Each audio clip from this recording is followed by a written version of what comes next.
Hola, buen día. Hoy sus compañeras detrás del micrófono en este podcast somos Citlali Hernández y Karina Hernández. Y dándoles la bienvenida, Alejandra Alemán. Somos estudiantes de la Universidad Pedagógica Nacional Unidad Ajusco y hoy les hablaremos sobre el mecanismo de desarrollo y en específico sobre la etapa sensoriomotriz y sus subetapas propuestas por Piaget.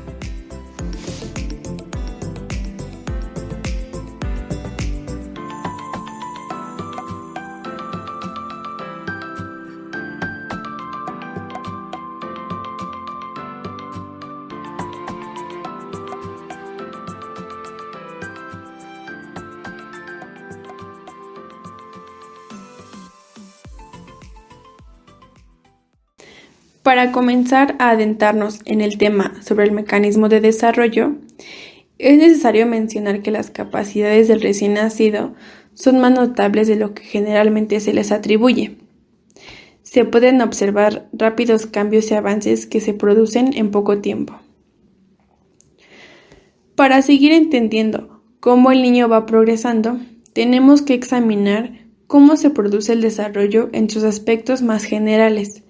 Así que comenzaremos hablando de los aspectos de adaptación. Para sobrevivir, el organismo tiene que satisfacer necesidades. Necesita alimentarse, obtener energía, reposar y eliminar desechos. Y todo esto lo hace mantenerse en equilibrio, pues si el organismo se encuentra en desequilibrio, este tiende a modificar la situación realizando acciones que se le permiten recuperarlo. Lo cual quiere decir que el organismo al adaptarse se está modificando, pero a su vez modifica el medio, presentando la adaptación no como un proceso pasivo, sino activo. Mencionemos algo importante. Darwin creó el mecanismo de selección natural que se realiza mediante la supervivencia de los más aptos, mientras que los peor adaptados desaparecen y tienen menos posibilidades de transmitir sus características a sus descendientes. En un proceso adaptativo se distinguen dos aspectos indisociables muy importantes, que son la asimilación y la acomodación. Y para entenderlos, tomaremos la definición de Delval, que menciona que la asimilación es la acción del organismo sobre el medio, con incorporación real o simbólica de éste, y modificación del medio para poder incorporarlo. Y la acomodación es la modificación del organismo por efecto de la influencia del medio. Una vez definidos estos aspectos, cabe mencionar que los niños son capaces de adaptarse mucho mejor que los adultos a pesar de las circunstancias y los posibles efectos, los cuales pueden ser positivos y negativos. Un claro ejemplo de esto es cuando los niños tardan mucho al cumplir sus deberes y actividades extraclases, pues su cuerpo apenas se está adaptando a una nueva rutina. Es de fundamental importancia mencionar que cuando nos situamos en la conducta y su experiencia, la incorporación y la modificación del medio no es material, sino mental o simbólica. Las representaciones simbólicas consisten en recrear o representar el entorno a través de la imitación de conductas o roles. Un ejemplo de esto son los juegos de disfraces, los juguetes de oficios como bomberos, cocineros y policías. Jugar con muñecos o peluches para recrear aventuras o fomentar el cuidado de otros. Aquí se ve presente la actividad motora, la cual incluye modificaciones de posición o forma de los objetos o cosas. Ahora, para seguir explicando el desarrollo, es necesario entender cómo se pasa de los reflejos que se tenían al nacer a las acciones nuevas y más complejas. Y para poder explicar esto, tenemos que hablar de los esquemas. Pero, ¿qué son los esquemas? Bueno, para explicarlo, vamos a utilizar la definición de Delval, quien menciona que los esquemas son una sucesión de acciones, reales o mentales, que tienen una organización y que son susceptibles de aplicarse a situaciones semejantes. Tienen un elemento desencadenante y un elemento efector. También se puede mencionar que esta serie de acciones suceden en un orden establecido. No pueden alterarse y se realizan de manera automática. En síntesis, los esquemas son una unidad básica del pensamiento que nos permiten actuar sobre el mundo real o mental. Veamos un ejemplo sobre el reflejo de prensión. Cuando a un recién nacido se le estimula la palma de la mano con un objeto, éste tiende a cerrarla, pero después de un tiempo no muy largo, el recién nacido relaja la mano y suelta el objeto. Después de algunos meses de su nacimiento, el bebé ejercita este reflejo y lo aplica a todos los objetos que caen en su mano. Aquí es donde el reflejo de prensión se va convirtiendo en una conducta voluntaria, pues el bebé ya busca los objetos para poder tomarlos.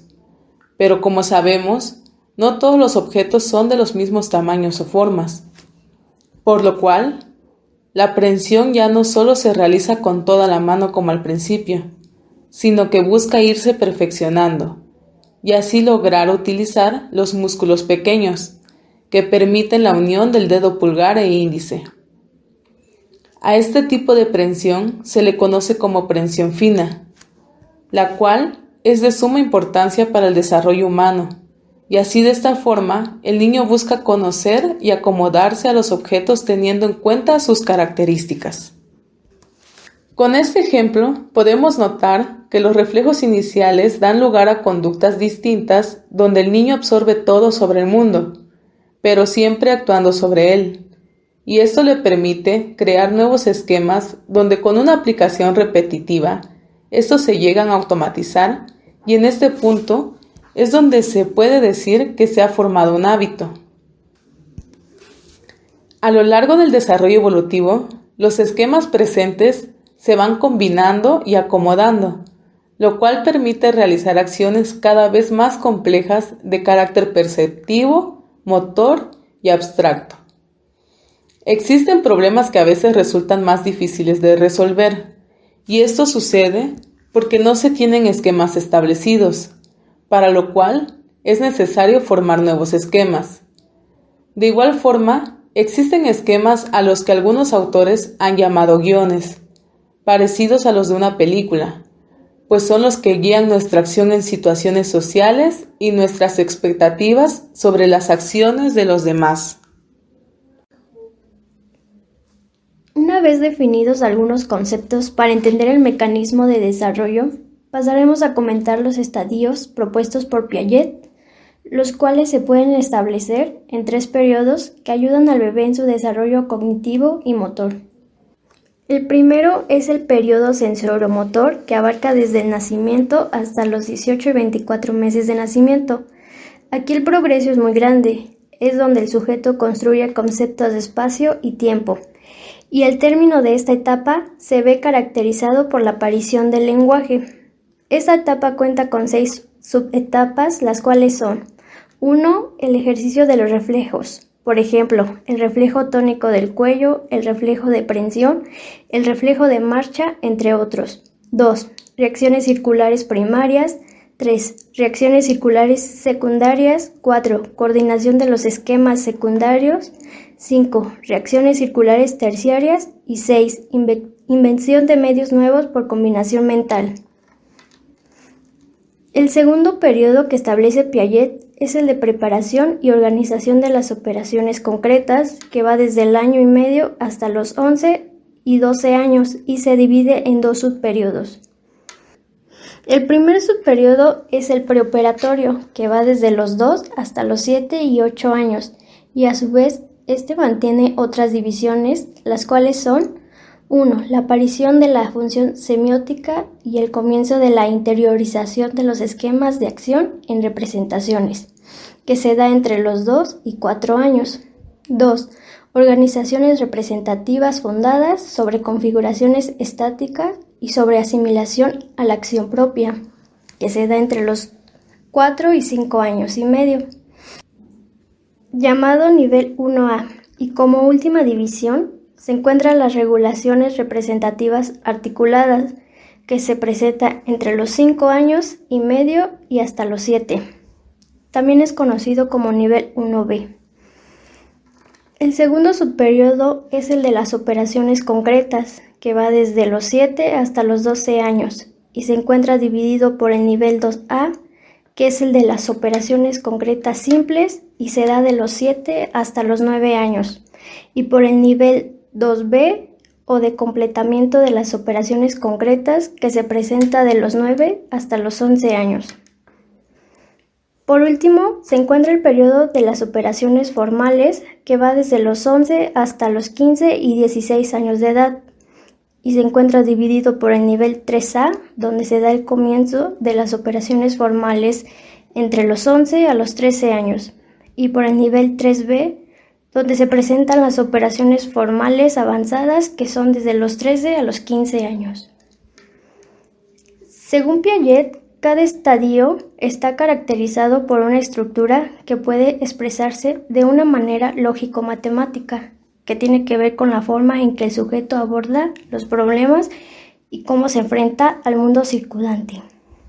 Se puede considerar que las edades presentadas en los estadios del desarrollo propuesto por Piaget son aproximaciones que no pueden servir de referencias, pero no son exactas, pues cada infante tiene su propio ritmo de desarrollo.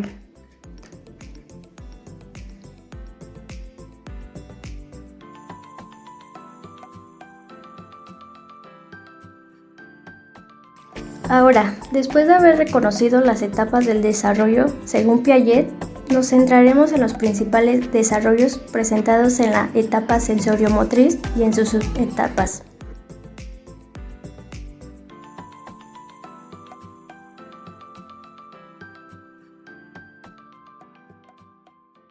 La etapa sensoriomotriz es la primera etapa del desarrollo cognoscitivo que Piaget elaboró para explicar el desarrollo del bebé. Esta etapa abarca desde el nacimiento hasta los 2 años de edad y es aquí cuando los bebés empiezan a conocerse a ellos mismos y empiezan a conocer al mundo que los rodea a través de sus habilidades sensoriales y sus habilidades motrices. Esta etapa se divide en 6 subetapas y a continuación les daré una breve explicación de cada una de ellas. La primera subetapa es la del uso de reflejos, que se presenta desde el nacimiento hasta el primer mes. En esta subetapa, los bebés comienzan a tener un cierto control de sus reflejos, pero sin tomar objetos. Aquí los bebés aún no coordinan sus sentidos. La segunda subetapa es la de las reacciones circulares primarias, que se presenta en el primer mes hasta los 4 meses. Aquí los bebés empiezan a repetir ciertas conductas que para ellos les resultan agradables. Empiezan a tomar objetos y a coordinar sus sentidos. La tercera subetapa es la de las reacciones circulares secundarias, que se presenta de los 4 a los 8 meses. En esta subetapa, los bebés repiten acciones que les resultan interesantes y empiezan a poner en práctica algunas conductas ya aprendidas, pero sin buscar algún tipo de meta. La cuarta subetapa es la de la coordinación de esquemas secundarios, que se presenta de los 8 a los 12 meses. En esta subetapa, los bebés ponen en práctica las conductas aprendidas para alcanzar sus metas, es decir, que ya coordinan el esquema aprendido. La quinta subetapa es el de las reacciones circulares terciarias, que se presenta de los 12 a los 18 meses. En esta subetapa, los bebés empiezan a experimentar y a mostrar curiosidad en ciertas acciones, para obtener un resultado satisfactorio. Aquí los bebés empiezan a resolver problemas por medio del método de ensayo y error. La sexta subetapa es la de las combinaciones mentales. Se presenta de los 18 meses a los 2 años. En esta subetapa, los bebés ya tienen la capacidad de representar mentalmente objetos por medio de símbolos, es decir, por medio de palabras, números e incluso por medio de imágenes. En esta subetapa ya no es necesario usar el método de ensayo y error para resolver problemas. En este recorrido por las 6 subetapas, podemos observar que los bebés empiezan a desarrollar su capacidad para pensar y recordar distintas acciones, también comienzan a tener conocimientos sobre objetos y empiezan a relacionarse con el mundo que los rodea. Para continuar, hablaremos sobre los principales desarrollos de la etapa sensoriomotriz, los cuales son las habilidades de imitación, el conocimiento sobre los objetos, el desarrollo simbólico, la competencia pictórica y la comprensión de escalas de tamaño. Comenzaremos a hablar sobre las habilidades de imitación. Podemos entrar a este tema mencionando que los infantes de 0 a 2 años aprenden por medio de la imitación, y para precisar este concepto, tomaremos la definición de la Real Academia Española, donde dice que imitar es ejecutar algo a ejemplo o semejanza de otra cosa. Piaget sostenía que hay 3 tipos de imitación en los bebés, los cuales son 1. La imitación visible, 2. La imitación invisible y 3. La imitación diferida. Comenzaremos a hablar sobre la imitación visible. Esta es una conducta primeriza y se realiza con partes del propio cuerpo que pueden verse, como por ejemplo los pies y las manos. El psicólogo Andrew Meltzoff sugiere que esta conducta primeriza es el resultado del mecanismo evolutivo como yo, por medio del cual el bebé trata de imitar rostros con las mismas cualidades que el suyo. También considera que este mecanismo podría ser la base de la cognición social. La imitación invisible. De acuerdo con Piaget, se desarrolla hacia los 9 meses de edad, después de la imitación visible. Y aquí es donde se imita con partes del cuerpo que no pueden verse, por ejemplo, la boca.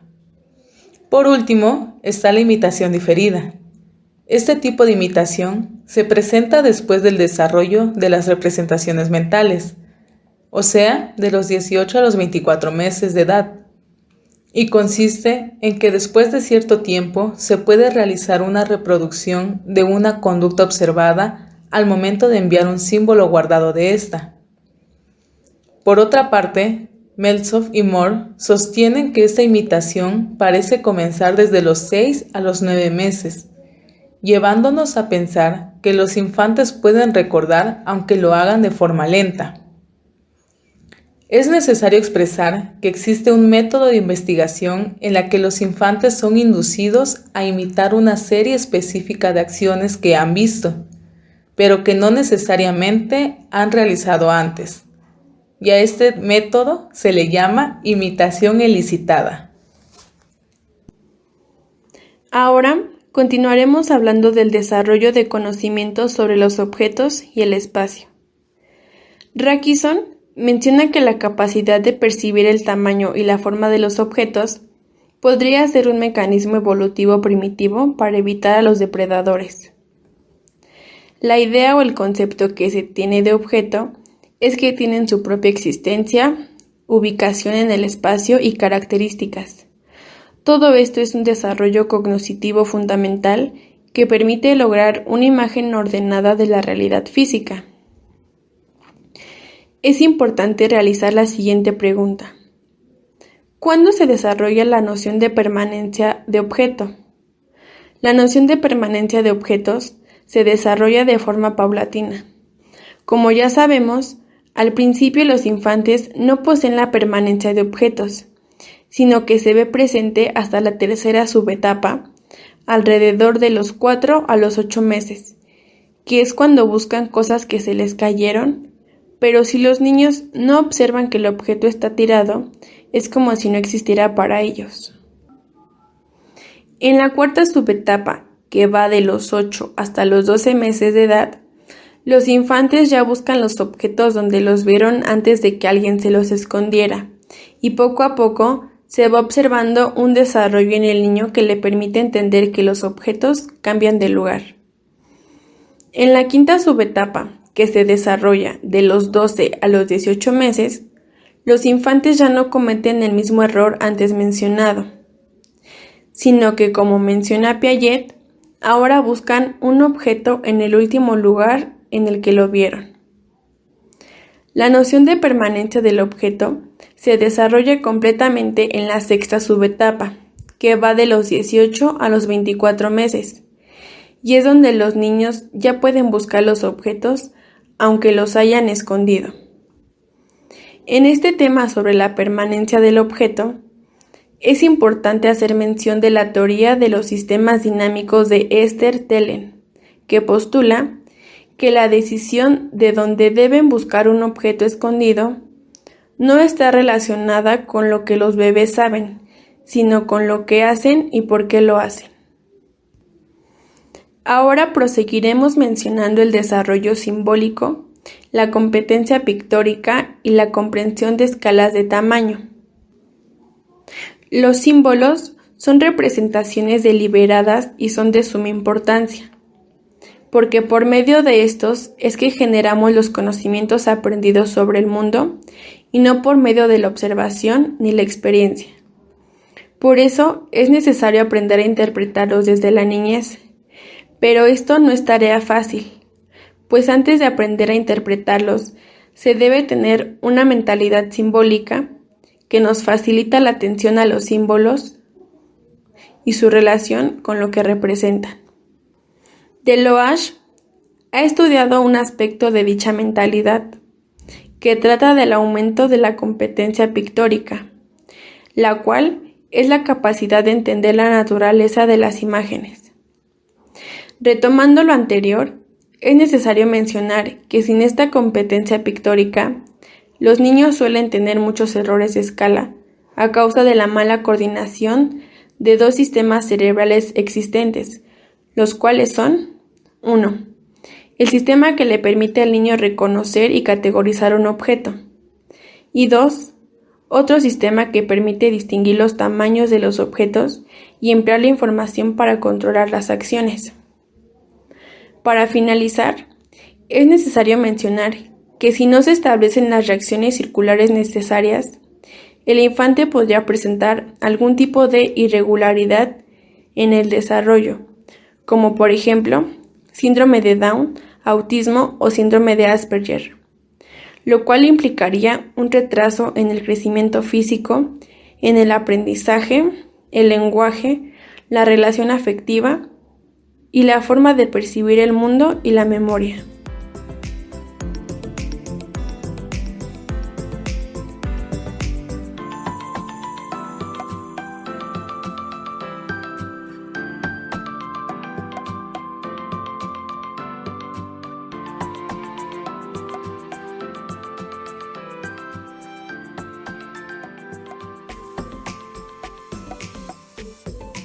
Este podcast es realizado con base en la información adquirida en la materia de Psicología Evolutiva de la Infancia y les queremos compartir las lecturas que utilizamos, las cuales son El mecanismo de desarrollo del autor del Val y El enfoque piagetiano de Papalia. Esperamos que la información proporcionada haya sido de su interés y agrado. Nos despedimos por ahora.